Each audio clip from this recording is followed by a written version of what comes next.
सभी का स्वागत है।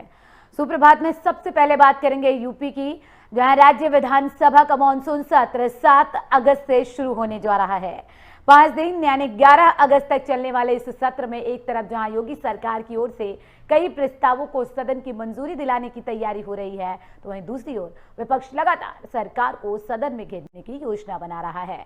महंगाई हो, बेरोजगारी हो, भ्रष्टाचार हो, बिजली, कानून व्यवस्था को लेकर इन तमाम मुद्दों पर सरकार को घेरने की रणनीति विपक्ष बना चुका है।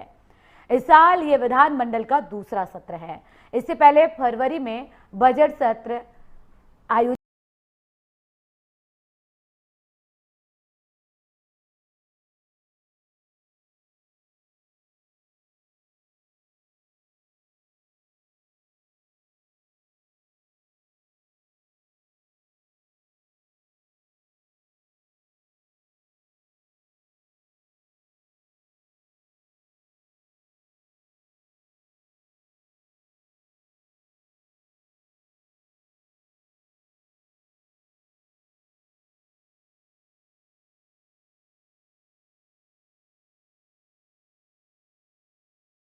किया गया था और अब मॉनसून सत्र जिस तरीके से एक तरफ चल रहा है, दूसरी तरफ यूपी का जो विधानसभा सत्र है वो शुरू होने जा रहा है। 7 अगस्त से इसकी शुरुआत होने जा रही है और कई प्रस्ताव इस दौरान पास किए जा सकते हैं, कई बिल लाए जा सकते हैं पटल पर, और साथ ही साथ बजट को लेकर भी कई तरह के प्रावधान किए जा सकते हैं। और दूसरी तरफ जहां विपक्ष महंगाई, बेरोजगारी और बिगड़ती कानून व्यवस्था को लेकर सरकार को घेरने की तैयारी में जुटा है, तो दूसरी तरफ सरकार तमाम बिल लाने की तैयारी में है।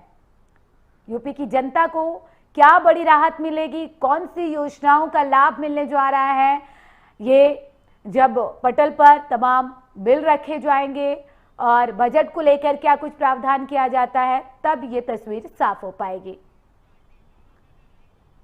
अधिक जानकारी के साथ संवाददाता संतोष पांडे लाइव जुड़ गए हैं लखनऊ से।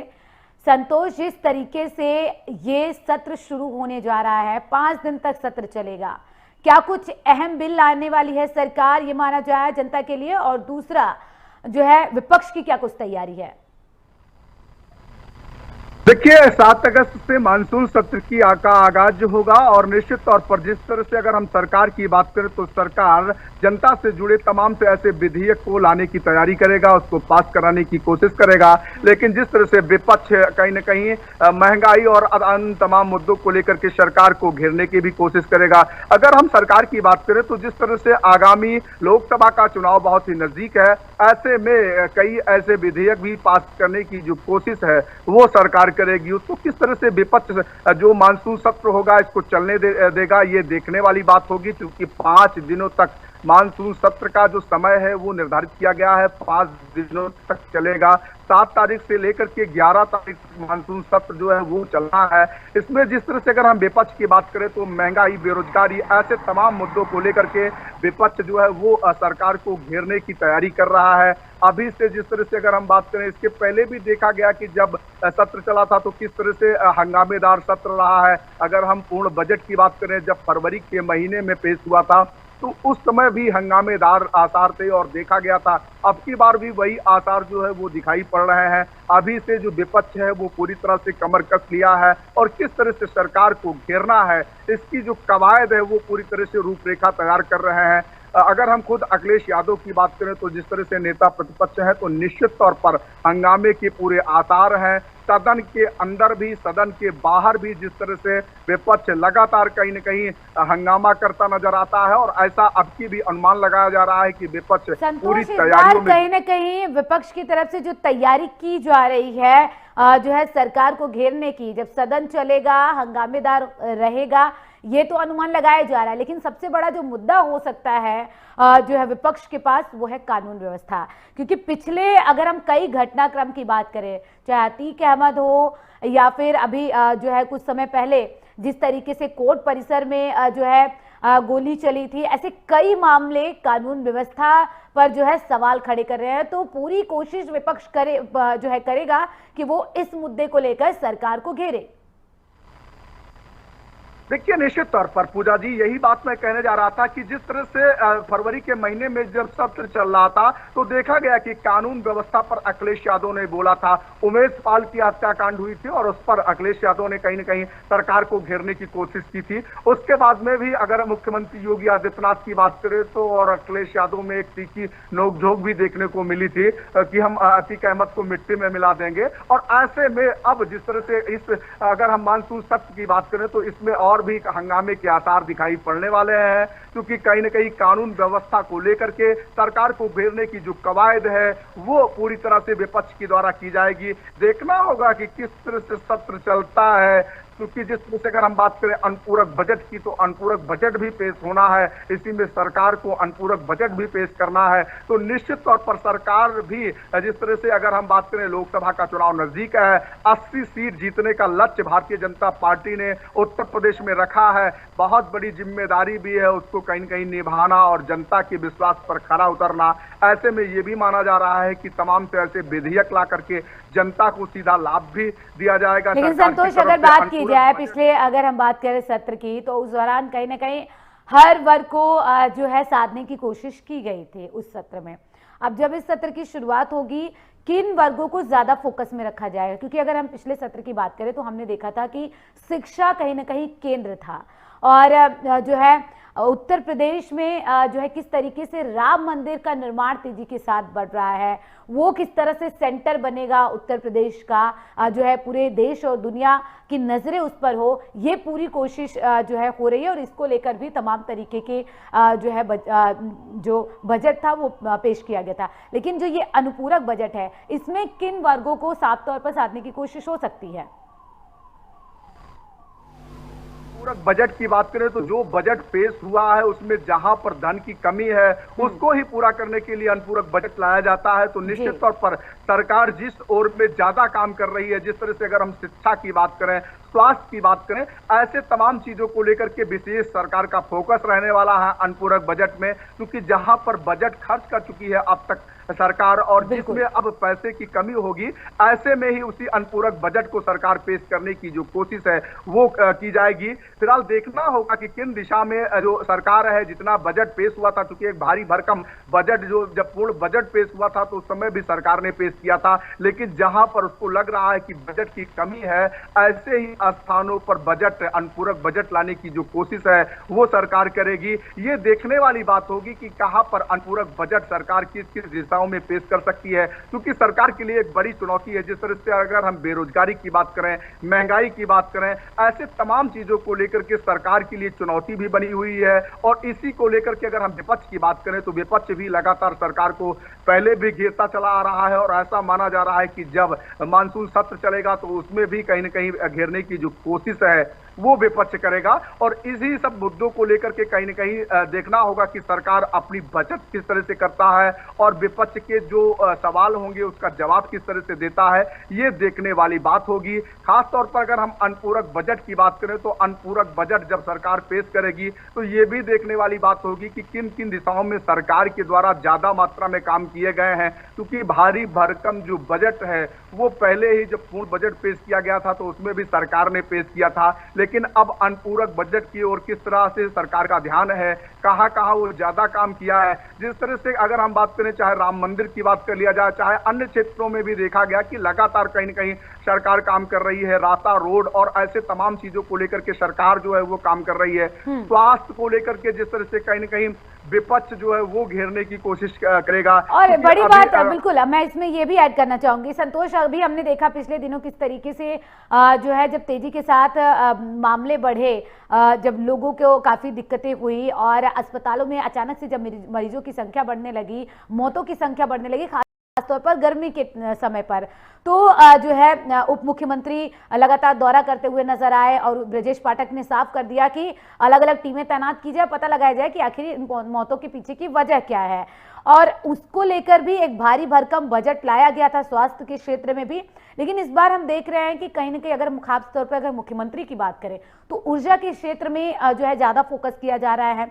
अभी पिछले दिनों भी जो है मुख्यमंत्री की तरफ से घोषणा की गई थी कि कई ऐसे जिले हैं जहां पर बिजली को लेकर सस्ती बिजली मुहैया हो सके, क्योंकि यूपी में एक बड़ी समस्या अब तक जहां थी कि बिजली लोगों को नहीं मिल पा रही है, तो बिजली देने का काम सरकार की तरफ से किया गया। लेकिन बिजली मिलने के बाद फिर समस्या खड़ी हुई कि महंगी बिजली मिल रही है, फिर अघोषित कटौती। तो इन समस्याओं का समाधान करने के लिए कहीं ना कहीं मुख्यमंत्री तत्पर नजर आ रहे हैं कि सस्ती बिजली जो है लोगों को मुहैया कराई जा सके। तो क्या ये मान लिया जाए कि अनुपूरक बजट में कहीं ना कहीं इसको लेकर भी ध्यान दिया जा सकता है? देखिए, निश्चित तौर पर स्वास्थ्य भी सरकार के लिए बहुत ही महत्वपूर्ण है। साथ ही स्वास्थ्य, शिक्षा और जिस तरह से अगर हम बिजली की बात करें, लाइट की समस्या इन मौसमों में ज्यादा तौर पर देखी जा रही है। जिस तरह से उत्तर प्रदेश के ऐसा कोई जनपद नहीं है जहां पर बिजली की व्यवस्था पूरी तरह से सही हो।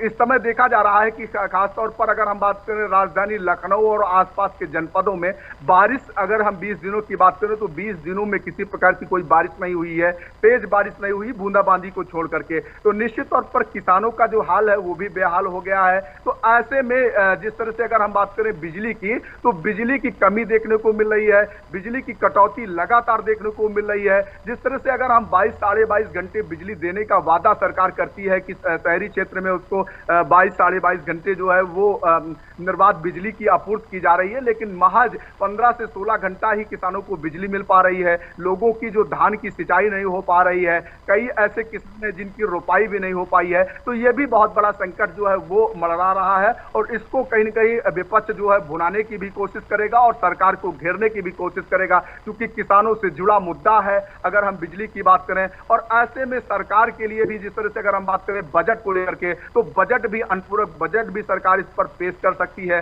स्वास्थ्य की बात करें तो स्वास्थ्य को लेकर के भी सरकार जैसे पहले भी काम करती चली आई है।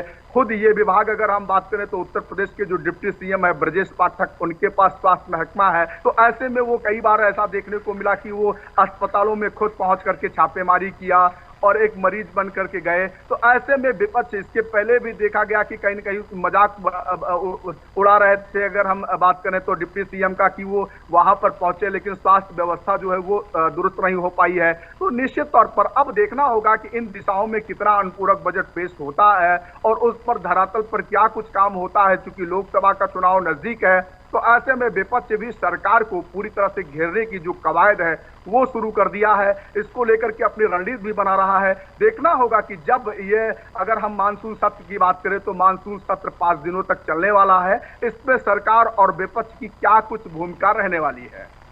अगर संतोष बात करें विधेयकों की, वो कौन कौन से विधेयक हैं जो बहुत ज्यादा महत्वपूर्ण हैं इस समय, खासतौर पर लोकसभा चुनाव को देखते हुए सरकार और विपक्ष दोनों के लिए?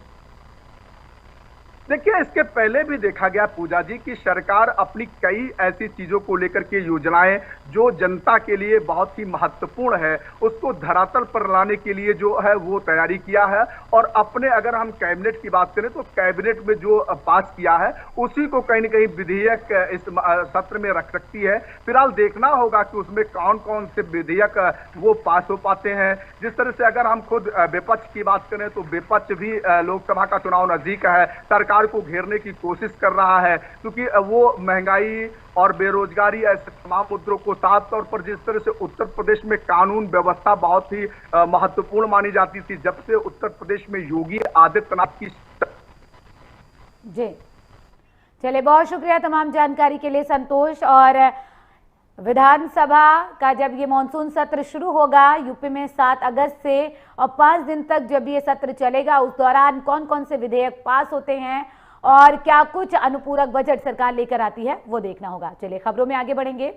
यूपी के मुख्यमंत्री योगी आदित्यनाथ ने आगरा पहुंचकर ताज पूर्वी गेट मेट्रो स्टेशन पर metro train high speed trial का शुभारंभ किया है।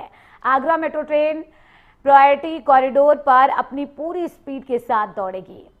वहीं मुख्यमंत्री योगी आदित्यनाथ ने ताज गेट मेट्रो स्टेशन पर आगरा मेट्रो के हाई स्पीड ट्रायल रन का शुभारंभ किया। इस दौरान मुख्यमंत्री ने आगरा मेट्रो ट्रेन और मेट्रो स्टेशन का निरीक्षण भी किया। आगरा मेट्रो ट्रेन परियोजना के तहत चल रहे निर्माण कार्यों की अधिकारियों से जानकारी ली। मुख्यमंत्री ने सर्किट हाउस में प्रशासनिक अधिकारियों और जनप्रतिनिधियों के साथ बैठक कर जिले में चल रहे विकास कार्यों की समीक्षा भी की। सीएम ने कहा कि आगरा के विकास के लिए पीएम मोदी के नेतृत्व और मार्गदर्शन में जो नित नई परियोजनाएं आ रही हैं, मेट्रो उनमें से एक है। आगरा मेट्रो का शिलान्यास प्रधानमंत्री ने 2020 में किया था। आगरा मेट्रो परियोजना का प्रायोरिटी कॉरिडोर जो ताज पूर्वी गेट से लेकर आगरा के मनकामेश्वर मंदिर तक 6 किलोमीटर का है, इस कार्य को 6 महीने में ही पूरा कर लिया जाएगा। मुख्यमंत्री योगी आदित्यनाथ ने यहां पर पहुंचकर निरीक्षण किया है। आगरा मेट्रो की जिस तरीके से सौगात आगरा वासियों को मिली है, ऐसे में हाई स्पीड ट्रेन का जो ट्रायल है वो मुख्यमंत्री की तरफ से लिया गया है। इसका शुभारंभ मुख्यमंत्री योगी आदित्यनाथ की तरफ से किया गया है। मेट्रो की सौगात यहाँ की जनता को मिल गई है और जो विकास कार्य हैं मेट्रो के वो भी तेजी के साथ चल रहे हैं। आने वाले समय में जो काम पूरे नहीं हैं मेट्रो के, वो भी जल्द से जल्द पूरे किए जाए, इसकी कोशिश सरकार कर रही है। तमाम अधिकारियों और जनप्रतिनिधियों के साथ सर्किट हाउस में मुख्यमंत्री ने बैठक भी की। तो मेट्रो की सौगात आगरा की जनता को मिल चुकी है। 6 किलोमीटर का जो ट्रायल रन था वो मुख्यमंत्री योगी आदित्यनाथ की तरफ से लिया गया है। इसका शुभारंभ कर दिया गया है और 2020 में प्रधानमंत्री नरेंद्र मोदी ने इसका शिलान्यास किया था। वहीं अगले 6 महीने में जो कार्य बचे हैं वो पूरे कर लिए जाएंगे। फिलहाल एक बड़ी सौगात आगरा की जनता को मुख्यमंत्री की तरफ से दी गई है। हालांकि इसका शिलान्यास प्रधानमंत्री नरेंद्र मोदी ने 2020 में ही कर दिया था और मेट्रो का काम तेजी के साथ चल रहा था और जो कार्य बचे हुए हैं अगले 6 महीने में पूरे हो जाएं, इसकी पुरजोर कोशिश हो रही है। लगातार हम देख रहे हैं कि तमाम विकास कार्यों की समीक्षा भी मुख्यमंत्री की तरफ से की जा रही है और जायजा लिया जा रहा है। खुद मुख्यमंत्री पहुंचते हैं, निरीक्षण करते हैं, जो तमाम योजनाएं परियोजनाएं जिले में चलाई जा रही हैं उनको लेकर भी अधिकारियों के साथ समीक्षा करते हैं। अधिक जानकारी के साथ संवाददाता सत्यप्रकाश ठाकुर आगरा से लाइव जुड़ गए हैं। सत्यप्रकाश, जिस तरीके से एक बड़ी सौगात आगरा वासियों को मिली है, आगरा वासी कितने उत्साहित नजर आ रहे हैं? मेट्रो की जो है यहाँ पर शुरुआत हो चुकी है और क्या कुछ अभी काम बाकी रह गए हैं जो मुख्यमंत्री की तरफ से कहा गया है कि अगले 6 महीने में पूरा हो जाएगा? मुझे बिल्कुल, अगर हम बात करें तो देखिए, मुख्यमंत्री योगी आदित्यनाथ कल आगरा दौरे पर थे और यहाँ पर सबसे पहले सर्किट हाउस पहुंचे और जितने भी विकास कार्य हैं उनकी समीक्षा यहाँ के प्रतिनिधियों के साथ बैठ करके की और तमाम अधिकारियों से भी यहाँ पर सवाल जवाब किए गए।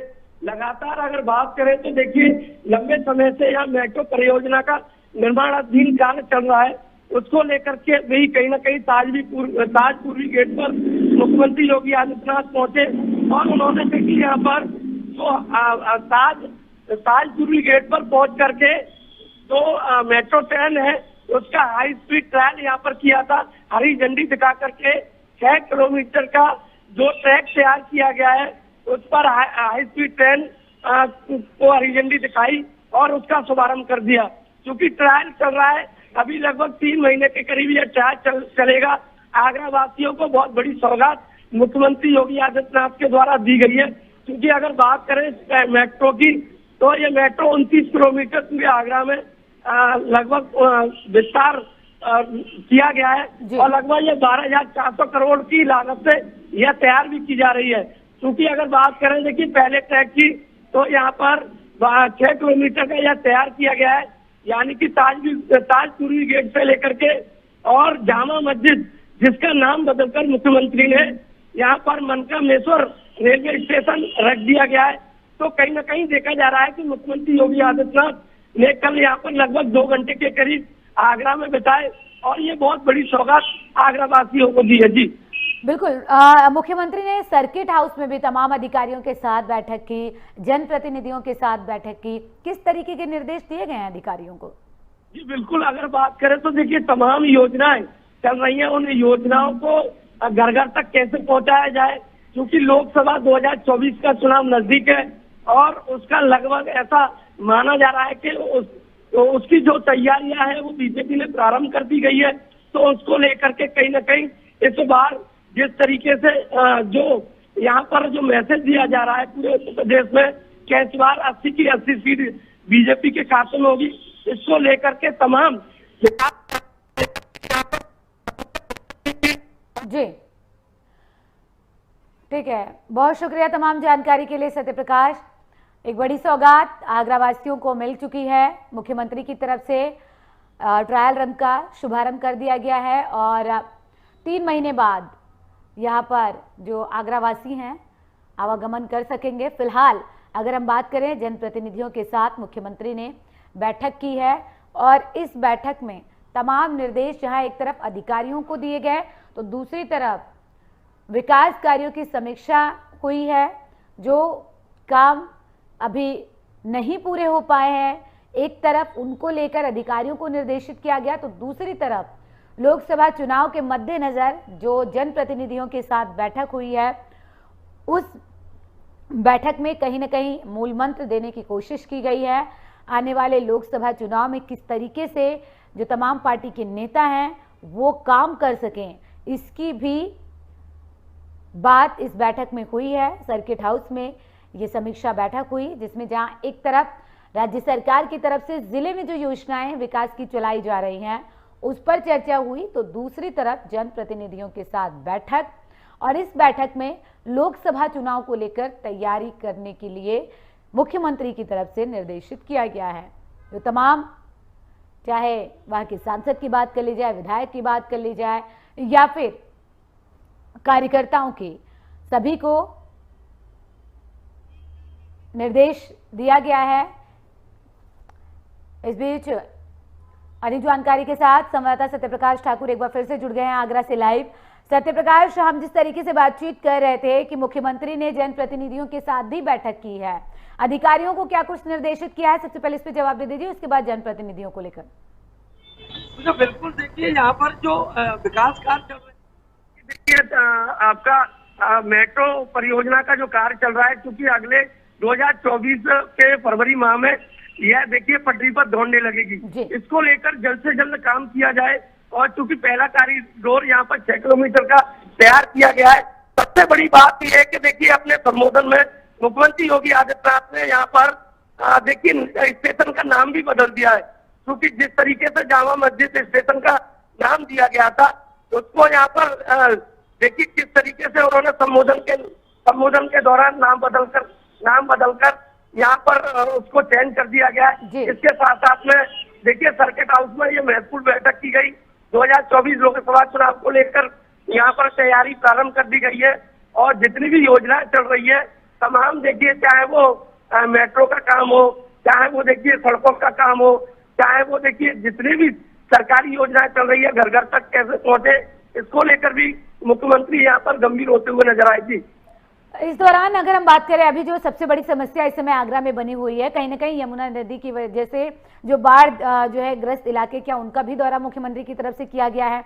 जो जनप्रतिनिधि बैठक में शामिल हुए, क्या उसको लेकर भी किसी तरह का निर्देश दिया गया है, लोगों को सुरक्षित स्थानों पर पहुंचाया जाए? क्योंकि हमने देखा पिछले दिनों किस तरीके से जो है कई पुलिस चौकियां भी जो है डूब गई थी।